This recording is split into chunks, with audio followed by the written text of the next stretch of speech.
You're warming up your mouth. Yo, I'm trying to get these guys to sponsor us. That'd be amazing. You know they are Canadian. Huh? They are? I want to say that the one of the founders of this brand is actually somebody I went to school with. Really? You should Like a talk year to them. older. I think it is. I mean, Maybe it's pretty should. smart. Pretty smart idea. Yeah, right? For lazy Yeah. people like us. It was like, I need coffee to wake up, and I want it to be a little bit more filling than just coffee. Yeah. Yeah. We're talking about protein coffee, by the way. Not sponsored, but maybe they should. Ba ba ba ba ba bee bee bee bee la la la la. Just doing my vocal warm-ups before Yeah. the podcast. I'm trying to Yeah. get my Vin voice. So you La can't la la la la. make sure you don't have that little mouth squeak. Yeah, exactly. Gotta get it all out. People are turning off this episode. All right, what's up, everyone? Welcome back to the Two Track Mind podcast.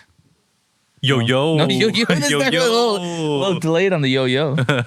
How was your weekend? It was good, man. I don't even remember. OTA was school. OTA. That's what I did. OTA did GP school. GP school. My student was Joshua Chan. We had a great Oh, time. what a horrible student. Actually, horrible instructor. Yeah, Can't blame the a little student. bit of both. Like, yeah, a little bit of both. I tell him slow down. He wasn't listening. It was crazy, man. Just joking. We always keep it safe at OTA school. It's a great place to be. Come check us out if you want to get on the big track. But you And also DDT. Yeah. you didn't show up for competition though, right? No competition. No, wait, what were you up to? You're skipping out. Usually you're double duty, you know? You know what I mean? Like right now, I'm a lot of things going on, like business wise, work wise, home wise, and I just didn't feel like just buying new tires and going out there. You can't go out there and use tires on. No, well, I mean, I don't know. I want to be competitive. I show up, and also just I feel like the season came out really quickly. It's already June 1st, June 3rd today, which I can't believe. Yeah. And I just doing what's giving me energy and what I feel like I have time for. So I don't want to rush everything, Yeah. Yeah, It's a little different than last year. a little bit different than last year. Last year was a little bit go, but this year I've been to like over 10 track days already as is. I've like 6 or 7 videos already like edited and queued up to go. It's crazy. It's just, yeah, last year was just another level though. Yeah. Yeah. And your most recent video that you released was the one at DDT with the pro Porsche Cup driver? Yeah. Michael DiMeo, pro Yeah. driver, piloting the GT3 RS. So Yeah. it was If you guys haven't had a chance to take a look at it, go check it out because, DDT is one of those tracks that we've been kind of grinding for the past decade and trying to find all the shortcuts. And, when you get a pro driver who shows up in a car like that, you get to see some new tricks. Yeah. And especially if they come from a karting background, like, from a karting perspective, they attack the curbs like crazy. Yeah. Like they just want to cut those corners as much as they can, keep those RPMs high. And like when you take that sort of approach to a car where you're, trying to cut corners and, fly over curbs and things like that, it's pretty crazy. Yep. Yeah. All right. Well, let's jump into the topics for today. So for drivers meeting, this is kind of a fun one, but the cheapest manual transmission car that is now available in the United States is over $30,000 now. Wow. What car do you think it is? Over $30,000 manual. That's the cheapest manual transmission off the factory floor that you can 30 get. grand. I don't know. Is the Mark 8 GTI that price? No, I think Mark 8 GTI is more, right? Yeah. Wait, 30,000 US or 30,000 Canadian? US. What do you mean? You can't get a Mark 8 GTI for 30 grand US? I think it's a little, like a smidge higher. Well, not BRZ, not GR86, that's a smidge higher, right? I think so. Is it GR86 BRZ? No. I have no idea. I don't know. What is it? It's close. You're close. What else could it be? It's one of those, it's not a Miata. Miatas are hella expensive That's now these Miata. days. Base Miatas Miata. are Base hella Miata. expensive. Really? Yeah. 30, like just a smidge over 30. Really? Yeah. A base Miata is cheaper than a GR86 BRZ apparently. Mark 8 GTI? Apparently, I guess. Wow, because you can spec out an option out like an RF Miata. Well, you It's can like spec it out over 60,000 Canadian dollars, right? Spec it out, it'll be crazy You expensive. can almost double the price of a Miata just optioning it out with the Recaros and LSD and things like that. Yep. Wow, that's crazy.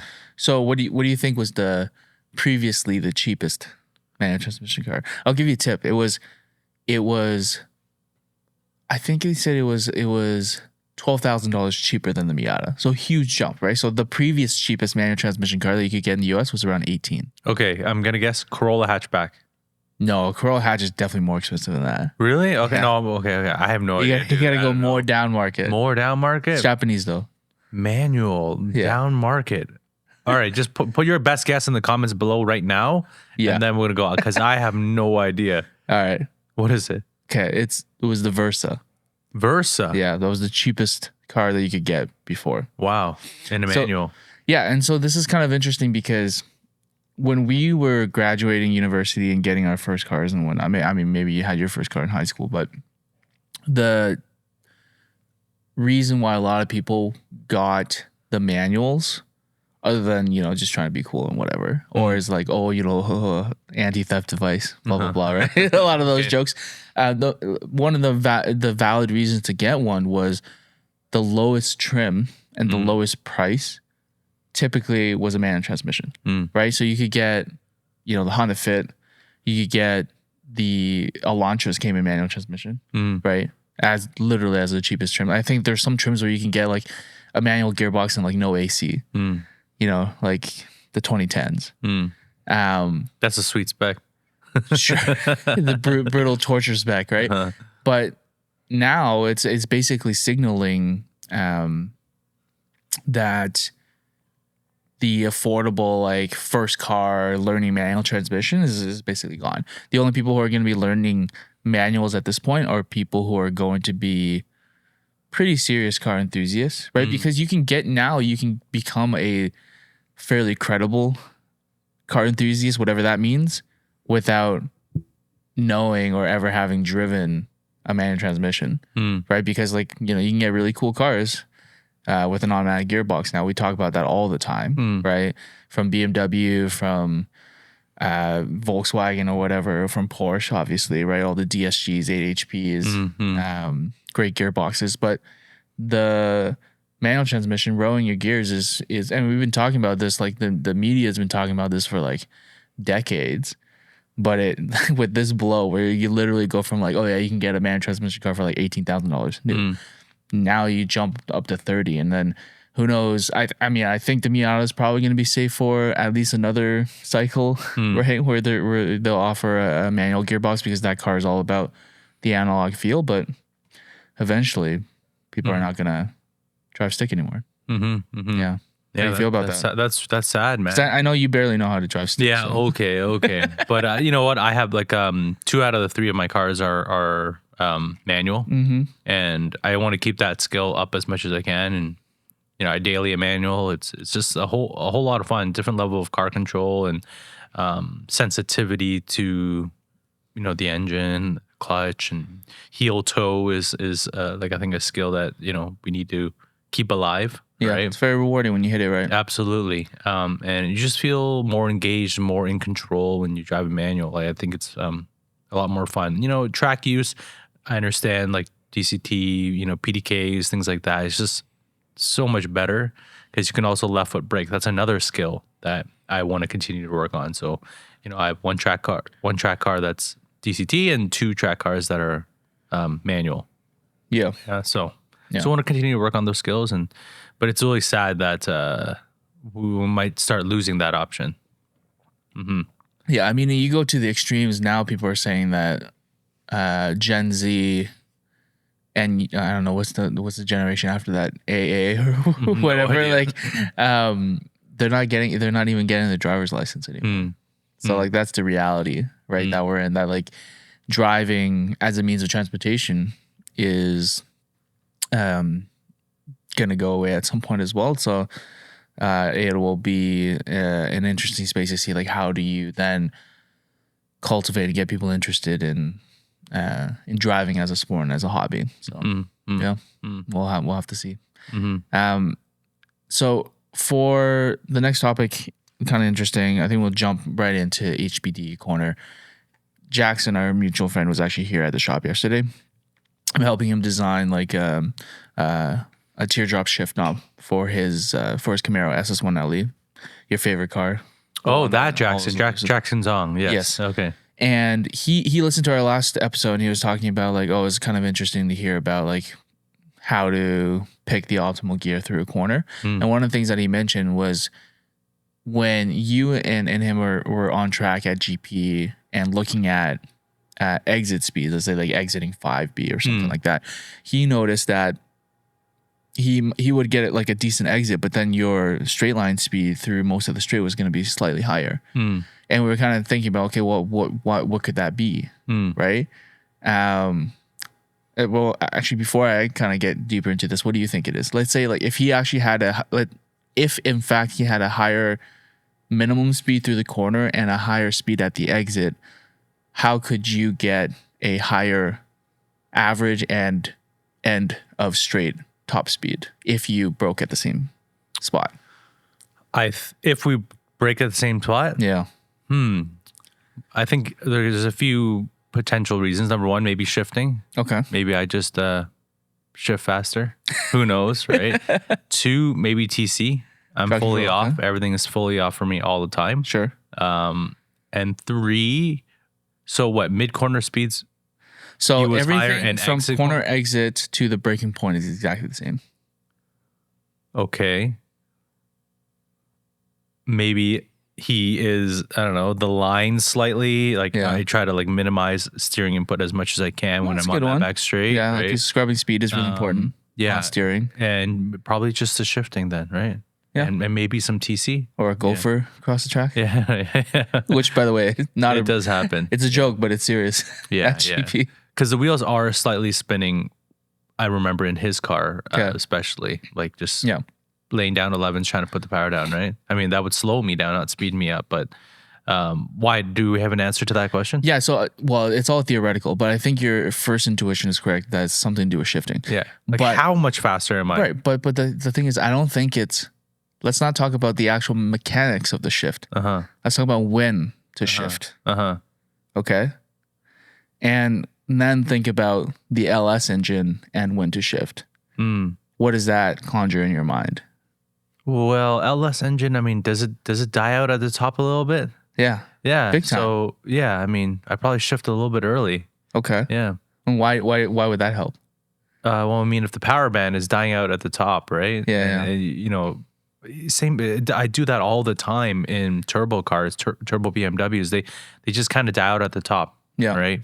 And so, you know, for example, my M2 revs all the way out to, I believe, 7,200 or 7,600, something like that.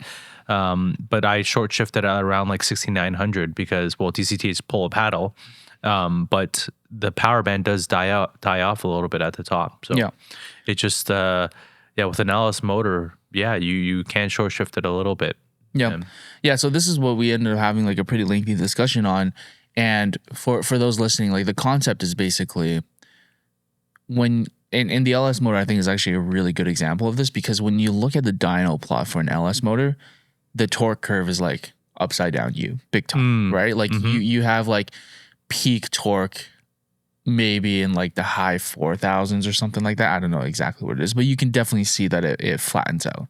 Or sorry, it drops off. Drops off. Yeah. Some cars it kind of plateaus, right?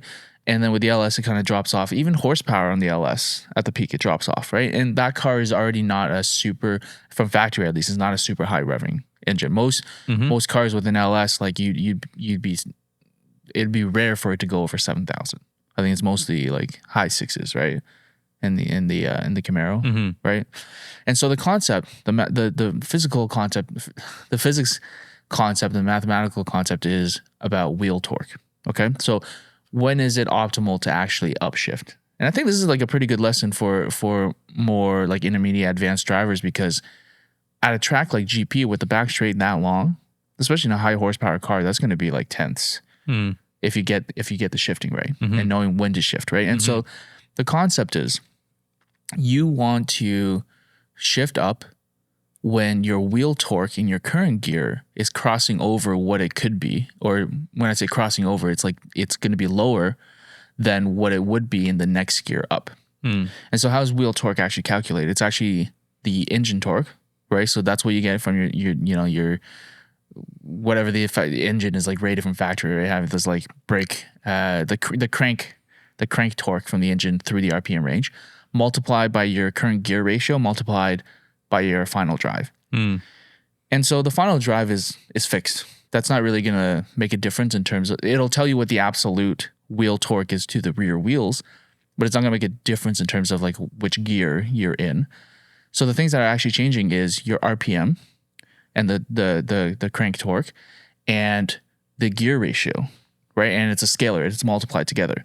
And so let's say I'm in third gear on the back straight of GP. I'm at high RPM, so good. Like let's say I'm like at peak RPM, right? So it's like, like 400 foot-pounds or something like that. And I'm in a lower gear, third gear. If I go up a gear, the gear ratio decreases in a higher gear. That means my wheel torque decreases, right? And if all else stays constant, right? If the RPM is constant. But we know that the RPM is actually going to drop in a higher gear. But with the LS, let's say you're past the peak on torque and you drop your RPM, you could actually be now closer to the peak RPM, peak torque RPM, Peak torque, right? yeah. So the torque can actually go up when you drop a gear in the engine, even though you have less mechanical advantage in the gear that you're in. And so when you plot this out, it's literally these like upside down U's that move to the right with vehicle speed, and the x-axis is vehicle speed, y-axis is wheel torque, right? You have these like little valleys that intersect each other, and when the lines cross over, that's the right RPM that you should be essentially shifting, right? And so I think that's when we were talking with Jackson, like that's probably what his main issue is, because when I discussed it with him, he's basically shifting at red line or close to red line. Yeah. So what was the speed difference at the end? Do we know? No. It was he said he was looking at the Garmin and there was a noticeable speed difference. Yeah. Yeah. I'll chat with him about it. But yes, I mean, whenever I drive a car, like I try to do some research on it, right? Like, you know, I get an idea of sort of what I think it can do, what it's going to feel like, you know, FR car, rear RR car, mid-engine car. Like I already have an idea of what it's going to be like, horsepower figure. Take a look at the graph in terms of like horsepower and torque. Like, you know, what is the power band like? Is it peaky? Does it die off? Is it rev all the way to the top? Learn about the transmission, the weight of the vehicle, what tires are on it, so on and so forth. So I gather all that information. I already have an idea because I've driven so many cars. Yeah. So I can kind of hop in and kind of be like, you know, usually I'm not surprised. There are a few cars that have surprised me, both positive and negative. But yeah, it's important to kind of understand your car, and especially if you get a tune or something like that, understand not just peak torque and peak horsepower, but how that power builds, where the power is made, and if does it die off, and are there any dips? Yeah. So I think so far in this discussion, we've kind of established, okay, if you're looking for lap time, the optimal place to shift is when the wheel torque graph charting, right, intersect each other between the two gears. Yeah. Right? I will say that you do need to perform some mathematicals, and using Pythagoras, you need to also consider like when you need to brake. Yeah. Like, do you make that upshift, and do you double downshift? Do you single downshift? Like, there's so many variables on top of that. But if we're talking like straight line speed, yeah, absolutely. But again, multiple factors consider. So let's how actually good is your heel toe, that sort of thing. Let's dive into that a little bit more, right? What are the most common situations on track where you would not shift? Let's call that the optimal shift point, right? What are times where you would shift sooner, and what are times where you shift later and maybe not shift at all? So shifting does a few things besides change all the ratios and shift the U's over to the right. Essentially, number one, it takes time to shift. Yep. Okay, we're talking manual, right? Yep. Okay, it takes time to shift. Number two, how confident are you with your heel toe? And sometimes there are times where you need to double downshift instead of a single downshift. And I would say you would need to prioritize carrying speed and the balance of the vehicle over maybe like revving out a couple more RPMs, right? Yeah. But if you can hit all those points, of course, the absolute optimal time is probably to take that extra shift if you can, but all those other things need to be perfect. Yeah. Right? There are many times, for example, DDT one kink, where you're flat out. Let's say I'm in or DDT two kink in turn 4 with the left turn in my BRZ. I'll take second to rotate the car. Yeah, and then I'll floor it. I'll pin it, but then I early shift third because there's a curb there and I need to make the turn. Yeah, shifting can also potentially unsettle the car. In DDT one kink, where that kink becomes a high speed left turn, I early shift to balance the car, so I don't have to shift while making the right turn later on. then that can unsettle the car, right? So Yeah. a lot of things to consider. Number one, like I said, when are you braking? The time to shift. Can you heel toe? Is it a single or double downshift? Can you handle that? And will shifting in those points potentially unsettle the car? Yeah. Let's go a little bit further on that. The turn 4, right? Let me describe it a little bit, right? So it's kind of like a short little straightened out area before you're committed immediately back into a corner, right? And the reason why it's advantageous to think about short shifting there in a manual transmission, because and there's a key distinction here why we say this in a manual. Even in like a fast automatic, I think it might be worth considering. But the main thing is how sharp and how long is this period of where the car is going to be unsettled. Because as we discussed last week, when you're shifting gears, when you're coasting, when there's engine braking involved, like it can all upset, unload the rears or load up the fronts or whatnot, right? And so in this situation, we're short shifting because at some point in the course of being mid corner, you're going to get to peak lateral G's. Okay.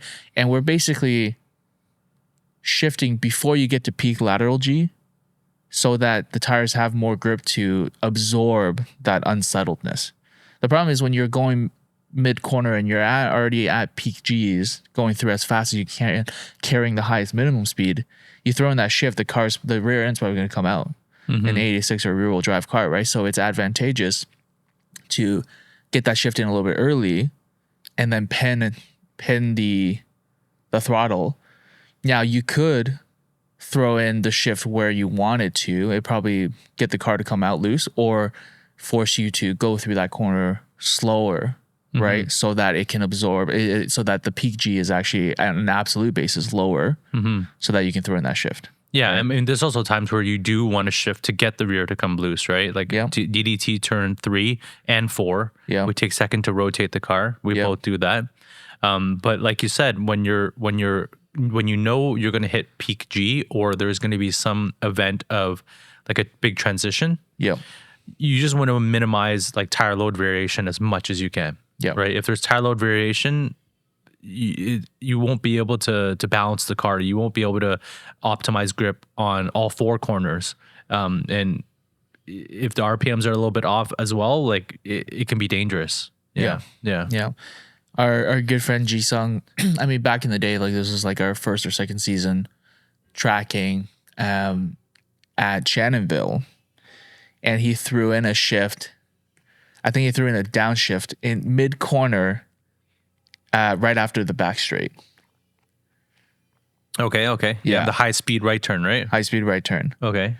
And his car just looped. Oh, and, and dug into the grass, and then it almost unseated the tire. Like there were pebbles, like just like jammed between the rim and the tire. Yeah, and then that you do downshift though. What happened? You just, he did it.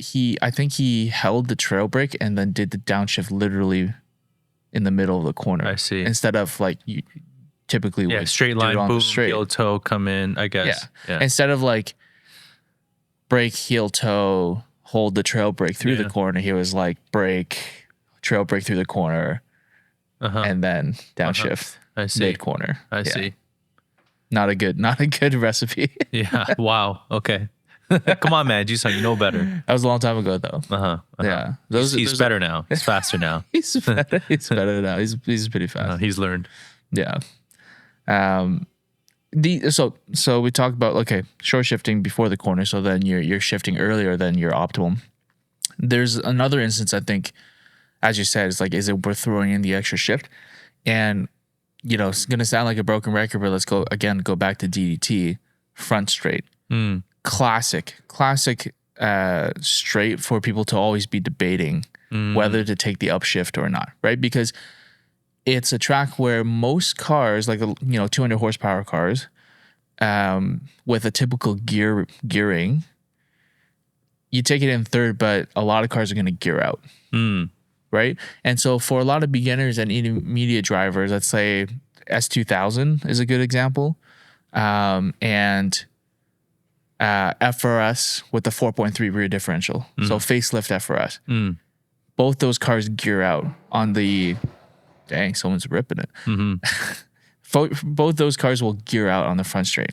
And there's a lot of people that would just let the limiter bounce on that one because they're not comfortable enough doing a super fast upshift and then like 200 RPM, 300 RPM later, drop it back down, right? 2 actions. And there's a good chance of overslowing or either overbraking or underbraking afterward because it's just too much moving. You might miss your braking point, right? So and then you got to attack that curb. And you got to attack that curb.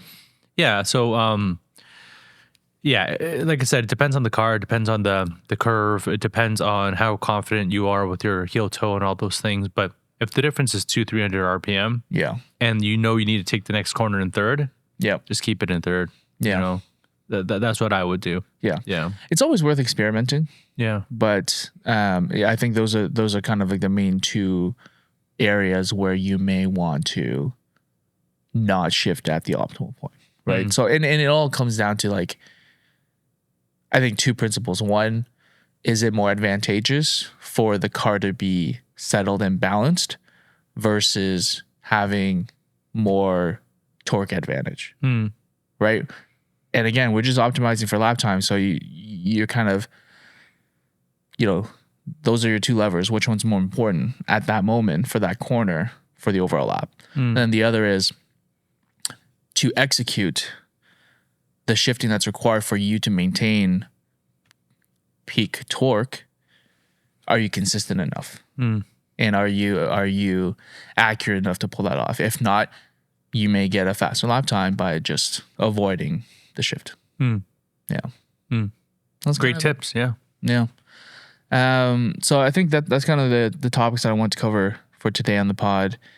What do we got? What do we got coming? Is there anything this weekend, event wise? I don't think so. Nothing this weekend. Nothing this weekend. I think the next event I have is probably Razor Motorsports DDT track day on the 22nd.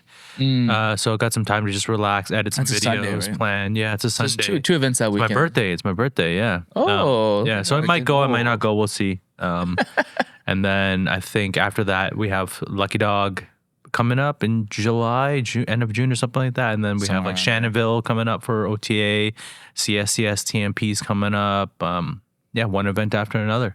It's going to be fun. Yeah. Oh, and before I forget, I guess this weekend during competition at GP, there was a little bit of controversy with timing, eh? Yeah. A little bit. I mean, some issues with transponders. No one's fault. Yeah. It was a software issue. But I think our smart guys, Chris Bisson and Will Parsons, are figuring it out. So hopefully we can sort of make some announcements soon. But I mean, everyone was going pretty fast, and there was some good competition, which we like to see. Yeah, I mean, official results still kind of pending. The one time that really stood out to me was our friend Christian in a Mark 5 Supra. Yeah. What's done to it? Just tires and suspension? So it has, as far as I know, it has 200 tread bar tires. Yeah. Has I think that's it, and brake pads. Obviously, like alignment. It's on stock suspension. It's on stock. It's stock suspension, man. That's crazy. It's crazy. So the time that he did. So he was putting down 133s, and if you know Christian, okay, he hero laps. He's like Jim. Jim and Christian are very similar in the sense that their car will break, they will crash, or it will be a hero lap. Yeah, like they send it so hard. Like the amount that Jim spins, like turn two GP is classic example for both of them. Just Christian the power spun so early, in right? turn 2 at OTA GP last year. Yeah. And flat spotted his tire. Same thing as Jim. Turn 2. They just send it so hard.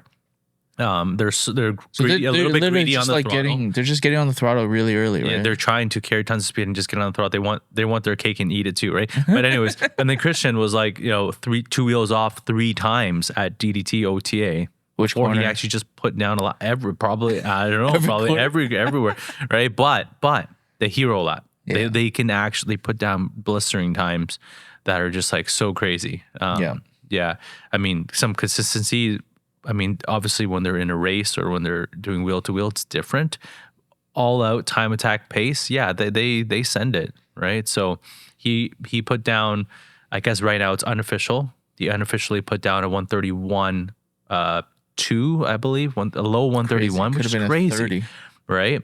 But I think officially right now he has like a 133, but they're looking into potentially giving him those laps back if and when they find the laps and sort of sort everything out. But yeah, it's again, like I said, it's no one's fault. It was a software issue. The transponders just ping like a billion times. Like for reference, like the normal file for a day like this would be like 500 megabytes. Yeah. Okay? It was like over 10 gigs. So just like the transponder was just ping, ping, ping, ping, ping, ping, ping, ping, ping. Chris was saying it was like 96 gigs or something. 96 gigs? I thought it was 10 gigs. 96 gigs of just like raw data. I think it was more than 10. Anyways, you know, the smart people are working on it. They're using Pythagoras theorem. They're waiting for the sundial to be at the right angle to like show the true data.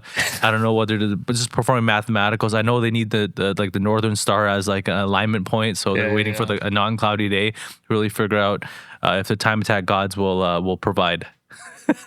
All right.